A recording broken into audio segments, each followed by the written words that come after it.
हुआ करती थी। चोरों के कारण गांव के लोगों का जीना मुश्किल हो गया था।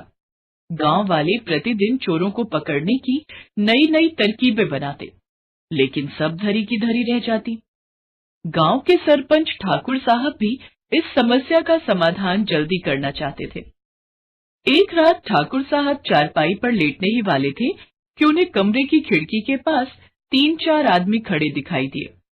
उन्होंने कड़क कर पूछा, कौन है? किसी ने उत्तर नहीं दिया। ठाकुर साहब समझ गए कि आज चोरों ने मेरा ही घर चुना है।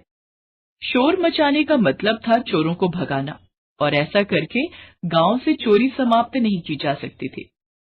उन्होंने एक तरकीब सोची ताकि चोरों को पकड़ा जा सके। ठाकुर साहब पास की चारपाई पर लेटी पत्नी से बोले, अजी सुनती हो, मेरी इच्छा खीर खाने की है। तुम थकी हो, मैं खुद ही बना लेता हूँ, सुबह सुबह खाएंगे।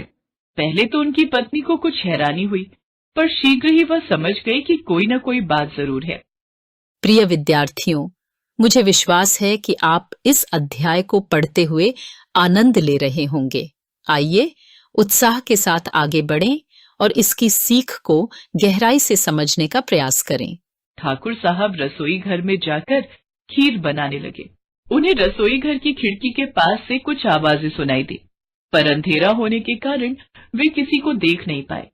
खीर बनाते बनाते ठाकुर साहब पत्नी से ऊंची आवाज में बोले, आजकल चोरी बहुत हो रही है, अपने सारे जेवर रसोई घर में ले जाओ, मैं उन्हें आटे के बोरे में छिपा दूंगा। चोरों को अलमारी में कुछ भी नहीं मिलेगा।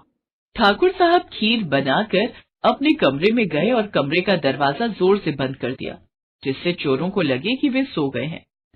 फिर वे दरवाजे के एक छोटे से छेद से रसोई घर में होने वाली गतिविधियां देखने लगे।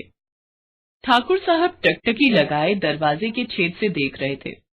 लगभग आधे घंटे बाद एक आदमी रसोई घर की खिड़की से अंदर आया। उसके पीछे पीछे 3 आदमी और आ गए। तभी उनमें से एक बोला, आज तो ठाकुर साहब की सारी होशियारी धरी की धरी रह जाएगी।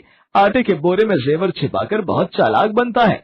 इस पर दूसरा आदमी बोला, अरे लगता है तूने ठाकुर साहब की पूरी बात नहीं सुनी।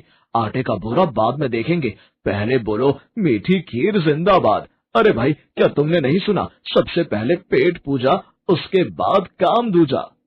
ठाकुर साहब अब दरवाजे के छेद से झांक झांक कर उनकी हरकतों को देख रहे थे और मुस्कुरा रहे थे, क्योंकि इन चोरों को पकड़ने के लिए ठाकुर साहब ने जो योजना बनाई थी वह अब लगभग पूरी हो चुकी थी।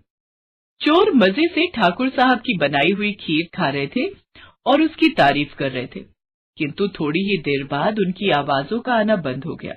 ठाकुर साहब ने छेद से झांक कर देखा तो सभी चोर गहरी नींद में सो रहे थे। ठाकुर साहब जानते थे कि अब क्या करना है। उन्होंने तुरंत फोन करके पुलिस को इस घटना की सूचना दी। लगभग 20 मिनट में पुलिस ठाकुर साहब के घर पहुंच गई और रसोई घर में सोते चोरों को गिरफ्तार कर लिया गया। पुलिस अफसर ने ठाकुर साहब से पूछा, ठाकुर साहब, आपने इन्हें ऐसा क्या खिला दिया कि ये सब मजे से सोने लगे? अफसर की बात सुनकर ठाकुर साहब जोर से बोले, खीर में नींद की गोलियां जिंदाबाद। बच्चों, आज हमने समस्या का समाधान